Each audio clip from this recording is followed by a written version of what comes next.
The Martian, Andy Weir. A fast, funny survival novel with a practical tone and a familiar near-future setting. So it feels accessible even if you usually prefer movies to long genre series. Marvel fans often want momentum, personality, and clear emotional payoff. They usually do not want a wall of lore before the fun begins. That is why this guide works best as a mood map instead of a purity test. The 8 books here cover different MCU pleasures.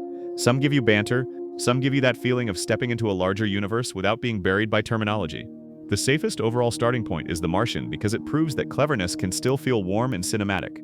From there, you can move toward Red Rising for higher stakes, Ready Player One for playful pop momentum, Stormfront for quippy urban fantasy, Kings of the Wyld for team chemistry, The Hitchhiker's Guide to the Galaxy for absurd cosmic comedy, The Rook for secret organization intrigue, or Old Man's War for brisk military science fiction. Think of this as choosing your Marvel mood. Do you want the grounded competence of an engineering-heavy story? Do you want a scrappy team with big personalities? Do you want cosmic jokes, supernatural noir, or a larger-than-life rebellion? Once you know that answer, the right book becomes much easier to pick. This is not about finding one perfect replacement for Marvel. It is about finding the kind of reading experience that gives you the same emotional satisfaction for a different reason. Red Rising. Pierce Brown.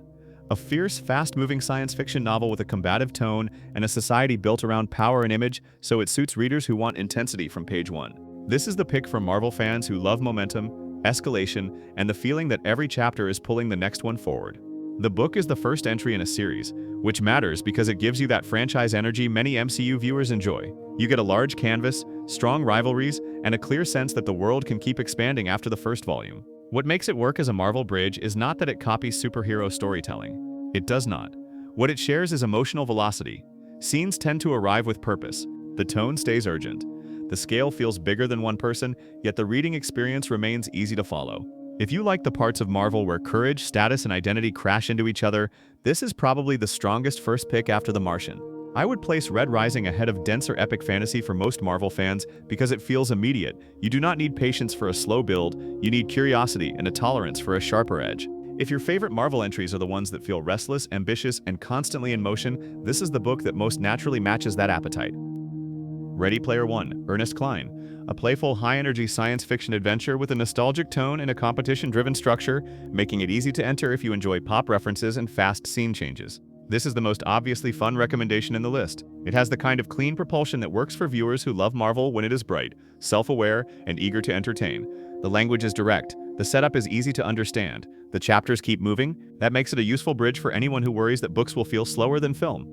Ready Player One is also useful because it rewards cultural fluency. Marvel fans are often comfortable reading a story that assumes they enjoy shared references, layered jokes, and the pleasure of recognizing a signal from somewhere else in geek culture. This book speaks that language naturally. It feels like a reader-friendly gateway into science fiction rather than a test of whether you belong there. I would recommend it over heavier cyberpunk or more technical science fiction when your priority is speed and accessibility. It is part of a larger franchise world, but the first book gives you a complete enough experience to decide whether you want more. If the MCU appeal for you is energy, humor, and recognizable enthusiasm, this is one of the safest entries on the board. Stormfront, Jim Butcher. A witty urban fantasy with a pulpy tone and a modern city setting, so it feels close to superhero storytelling without asking you to learn a giant secondary world. This is the recommendation for Marvel fans who like quips, street-level danger, and powers colliding with ordinary life. The first Dresden Files novel is very clearly a series starter, and that is part of the appeal. You get a defined lead voice, a recognizable setting, and a format that promises future cases instead of forcing you to digest an enormous mythology immediately. Stormfront works especially well if your favorite Marvel material leans towards Spider-Man, street teams, or the more occult corners of the universe. It gives you that sensation that weird things are happening just outside the normal world. The book is brisk, readable, and comfortable with blending action, mystery, and humor in the same chapter. It is worth noting that this is not the most polished series debut on the list, but it may be one of the most useful. A lot of readers do not need perfection at the start. They need a strong door into a long-running world. This book is that door. If you want a bingeable series with supernatural flavor and a distinctly conversational style, Stormfront is one of the best bridges from Marvel into books. Kings of the Wyld, Nicholas Eames. A rollicking fantasy adventure with a warm, humorous tone and a road story feel, making it perfect for readers who want team chemistry more than lore density. This is the strongest recommendation for Marvel fans who care most about ensemble dynamics. If the team itself is the reason you show up, this book understands that craving better than almost anything else in the list. It is part of a broader world, but the reading experience is welcoming. You can enjoy the book as a complete starting point without worrying that you missed a library of backstory. What really makes Kings of the Wyld click is the balance. It is funny without becoming weightless. It is adventurous without becoming exhausting. It has scale, but it still feels human, because the relationships do the heavy lifting. That is often the same reason an Avengers-style story works.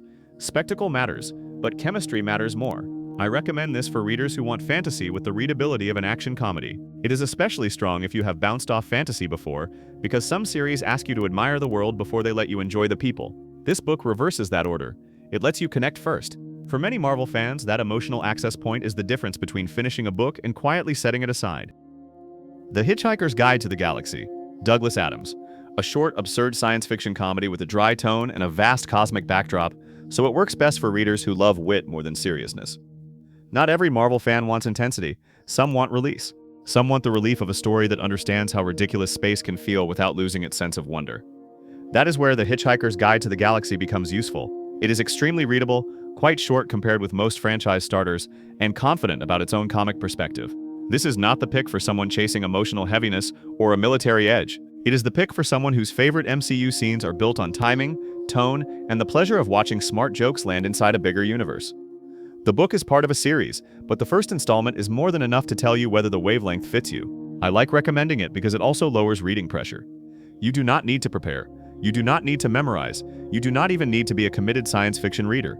You just need to be willing to follow a voice that knows exactly how odd the universe can be. For a Marvel fan who wants something lighter without becoming trivial, this is one of the cleanest options available. The Rook, Daniel O'Malley, a sharp paranormal thriller with a conspiratorial tone and a secret institution setting, giving you a modern superpower feel without requiring comic book continuity knowledge. This is one of the most underused bridges for Marvel fans because it captures a pleasure many adaptation viewers already love. You get an organization, strange abilities, layered threats, and a constant sense that ordinary reality is only a thin surface. That is very close to the feeling people chase when they move from a superhero franchise into prose fiction. The Rook also works because it feels contemporary. Some fantasy recommendations ask you to cross an immediate distance into medieval framing, invented maps, and unfamiliar customs. This one keeps the world legible. The weirdness is there, but it arrives inside a recognizable social structure. That makes the transition easier for readers who want mystery and momentum first. I recommend The Rook most strongly to Marvel fans who enjoy espionage flavor, hidden systems, and the idea that powers create bureaucracy as well as action. It is not the breeziest entry on the list, but it is one of the most distinctive. If you want a book that feels clever, atmospheric, and structurally built for franchise-minded readers, this is a very smart place to start. Old Man's War, John Scalzi. A brisk military science fiction novel with a confident tone and a broad interstellar setting, so it suits readers who want action and clarity more than dense philosophical detours. This recommendation is for Marvel fans who like tactical problem-solving, larger conflicts, and a hero perspective that feels competent rather than overwhelmed. The first book is a series entry, but it reads cleanly enough to function as an excellent tryout. You can decide after one installment whether you want more of the universe. What sets Old Man's War apart in this guide is its efficiency. It wastes very little time. The prose is straightforward, the pacing is professional, the concepts are large enough to feel satisfying without becoming hard to parse. That combination makes it a good answer for readers who think science fiction always means homework. Here, it means movement. I would choose this over heavier classics if your favorite Marvel material leans toward organized missions, combat competence, and a wider sense of the stakes. It is not trying to be solemn. It is trying to be engaging. For a lot of readers, especially those crossing over from film and television, that is the right priority. A clear, energetic book often builds more reading confidence than a more famous but slower one. The Martian, Andy Weir. A funny, focused survival story with an optimistic tone and a problem-solving setting, which makes it ideal when you want competence and momentum without committing to a huge saga immediately. If you are still unsure, choose between 3 entry temperatures. Pick The Martian if you want the cleanest all-purpose recommendation. Pick Kings of the Wyld if team chemistry matters most. Pick Red Rising if you want the highest emotional intensity. Those 3 books cover the widest range of Marvel fan tastes without asking for specialist patience. Ready Player One belongs in that starter conversation too, especially for readers who want bright entertainment and very little friction.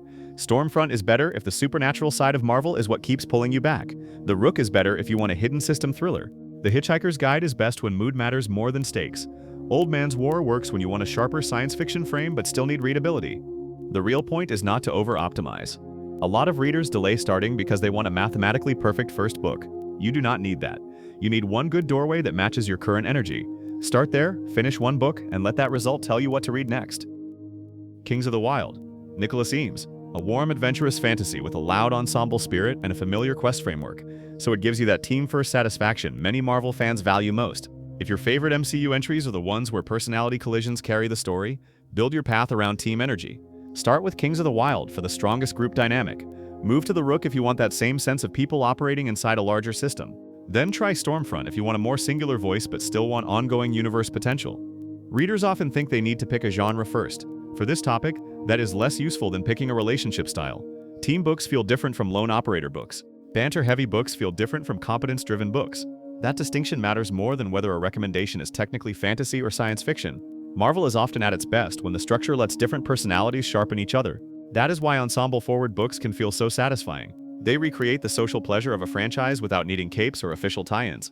If that is the main thing you are chasing, choose chemistry over concept and you will usually be happier with your first pick. Red Rising. Pierce Brown. A forceful science fiction opener with a hard-driving tone and a status-obsessed world, which makes it the best match when you want pressure, ambition, and a larger sense of consequence. Some Marvel fans are not really looking for comfort. They want scale. They want a story that feels like it is pushing outward while keeping the pages turning quickly.